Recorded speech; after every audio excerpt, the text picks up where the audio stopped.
दर्शकों का, मैं अजय मोहन कुशवाहा आप सभी को क्रांतिकारी जय भीम, जय मंडल, जय संविधान, इंकलाब जिंदाबाद, उल गुलाम जिंदाबाद करते हुए आप सभी का YouTube platform one nation one education channel में हार्दिक स्वागत, अभिनंदन करता हूं और निवेदन करता हूं, अगर आपने चैनल को नहीं सब्सक्राइब किया है तो चैनल को ज़रूर सब्सक्राइब करिएगा।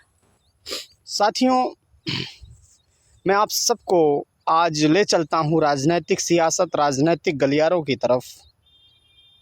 और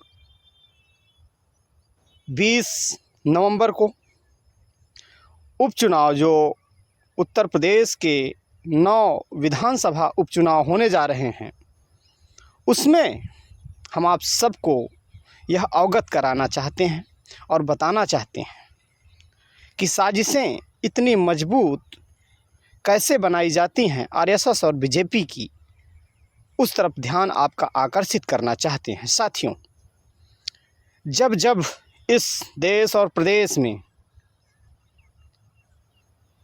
लोकसभा चुनाव होने के बाद विधानसभा चुनाव होते हैं, तब तब यहाँ पर रणनीतियाँ बीजेपी और आरएसएस की बनाई जाती हैं कि उपचुनाव, जो लोकसभा सीट के बाद उपचुनाव होता है, उस उपचुनाव में ज़्यादा से ज़्यादा सीटें विपक्ष के नेताओं को दे दिया जाए, दान दे दिया जाता है। बीजेपी और आरएसएस की रणनीति है, इससे कुछ होने वाला नहीं है, मैं आप सबको बता दूं। और इस देश में सबसे बड़ा मुद्दा ईवीएम का है। उसे छुपाने के लिए, उसे और भी भ्रष्ट बनाने के लिए, उसे और भी मजबूत ताकतवर बनाने के लिए ये बीच में जो उपचुनाव हैं, यह एक बहुत बड़ा उदाहरण है और आप सबको अवगत कराना चाहता हूं। इस उपचुनाव में आप देख लीजिए, अगर मैं आज आप लोगों के समक्ष यह बात कह रहा हूं, ज़्यादा से ज़्यादा सीटें समाजवादी पार्टी और विपक्ष में और भी जो नेता हैं उनको दिया जाएगा और यह दान दिया जाएगा। और यहाँ पर जब उपचुनाव आप जीत लोगे तो ईवीएम पे उंगली तो उठा नहीं सकते। क्यों? मैं गलत कह रहा हूँ तो बताइए। जब उपचुनाव आप जीत लेंगे तो जब राज्य की, प्रदेश की सरकार बनाने की नौबत आएगी, उस समय ईवीएम से आपको ज़्यादा से ज़्यादा हराने का काम किया जाएगा। तब तो आप उंगली उठा नहीं पाओगे कि ईवीएम गड़बड़ है। क्यों? क्योंकि उनके पास एक मजबूत स्तंभ के रूप में कहने के लिए, उत्तर देने के लिए यह एक बहुत बड़ा उदाहरण बनाया जा रहा है। और हमारे लोग इसके ज़्यादा से ज़्यादा राजनीतिक नेता, चाहे अखिलेश हों, चाहे बहन जी हों, चाहे जो भी विपक्ष में, चाहे राहुल गांधी हों, बैठे लोग हैं, यह उसके सबसे बड़े शिकार होने जा रहे हैं। इसलिए ये आंदोलन, ये जन आंदोलन आपको ईवीएम के खिलाफ खड़ा होना पड़ेगा, करना पड़ेगा। अब आप सोचिए, बीजेपी और आरएसएस से खुश कौन है? मैं आपसे पूछना चाहता हूँ। किसान हो, गरीब हो, मजदूर हो, शिक्षक हो, इंजीनियर हो, डॉक्टर हो, इंजीनियर हो, आईएएस हो, पीसीएस हो, कौन खुश है भाई इससे? तो आखिर वोट देता इसको कौन है? वोट आता कहाँ से है? समाज में इतनी बड़ी जन जागृति तैयार हो चुकी है, खड़ी हो चुकी है। मैं आप सबको बताना चाहता हूँ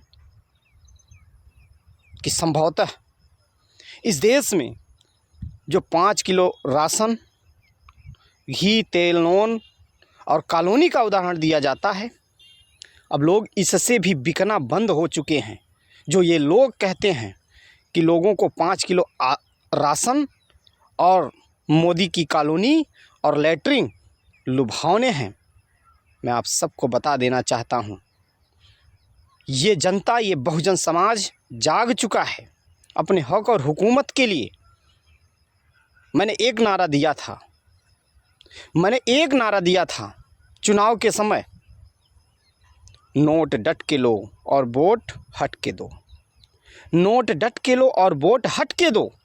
जब इस रवैये से ये जनता निकल पड़ेगी, और वही रवैया जन जागृति का एक हिस्सा रहा है। आज मोदी का लोग खा भी ले रहे हैं, और मोदी, योगी और आरएसएस और बीजेपी वोट बैंक अपना बनाने के लिए ईवीएम इस लोकतंत्र का सबसे बड़ा भ्रष्ट तंत्र है, यंत्र है। और उस यंत्र के माध्यम से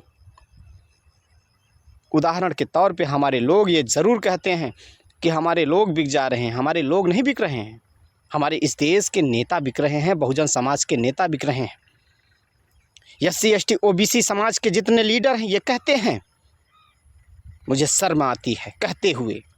ये SC ST OBC समाज के चाहे माननीय अखिलेश यादव हों, चाहे बहन कुमारी मायावती, चाहे स्वामी प्रसाद मौर्य हों, चाहे माननीय बाबू सिंह कुशवाहा हों, चाहे तमाम जो अनुप्रिया पटेल जो नेता तमाम SC BC के बन के लीडर घूम रहे हैं, ये कहते हैं, आए मेरे शोषित पीड़ित वंचित कमेरावादी समाज के लोगों, एक हो जाओ नहीं तुम्हारा शोषण होगा।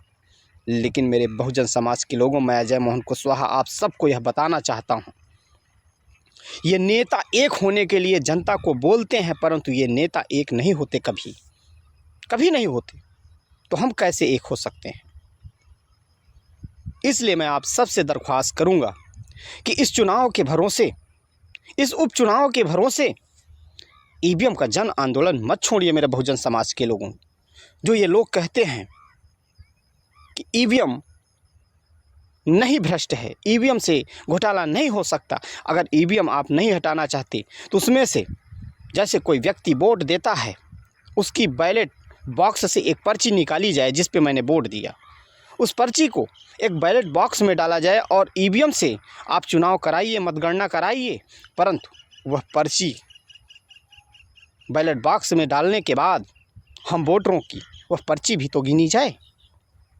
अगर इस देश में इतने स्तंभ मजबूत हो चुके हैं मोदी के या योगी के, RSS और BJP के लोग इतने ही पसंद करते हैं, तो मैं चैलेंज करता हूँ, ईवीएम के हटा करके देखो।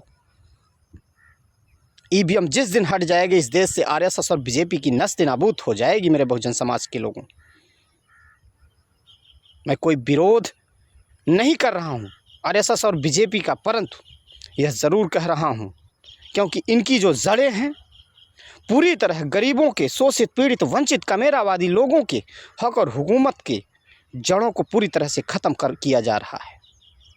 इसलिए यह आवाज़ इसके खिलाफ, इसके विपक्ष में बोली जा रही है और कही जा रही है। और मैं यह निश्चित रूप से यह कहना चाहता हूँ, तुम भी अच्छा कार्य करो, तुम्हारे साथ मैं रहूँगा। उसके लिए आप सबको, मैं अपने बहुजन समाज के लोगों को यह कहूँगा कि जिस दिन संविधान का बचाव करते हुए BJP और RSS लड़ना शुरू कर देगी, उस दिन वह खुद अपने पैर पे कुल्हाड़ी मारेगी। आखिर कौन व्यक्ति है अपने पैर पे कुल्हाड़ी मारेगा? इसलिए साथियों, आप उस कुल्हाड़ी की लकड़ी मत बनिए, क्योंकि आपका जंगल उसी लकड़ी के बेंट से काटा जा रहा है जो कुल्हाड़ी विदेश से बन के आई है।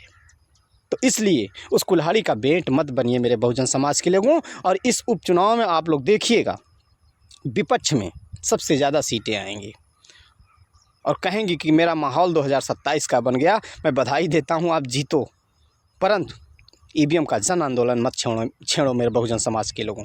आप सभी लोगों से मैं विदा लेता हूं। मेरे विचार अच्छे लगे समाज को, जन जागृति को आगे बढ़ाने के लिए, तो आप चैनल को सब्सक्राइब करें और जुड़ें और ढेर सारा मार्गदर्शन कमेंट के माध्यम से करते रहें, ताकि मैं आपके बीच में अपने विचारों के माध्यम से समाज की जन जागृति को आगे बढ़ाता रहूं। जय भीम, जय मंडल, जय संविधान, इंकलाब जिंदाबाद।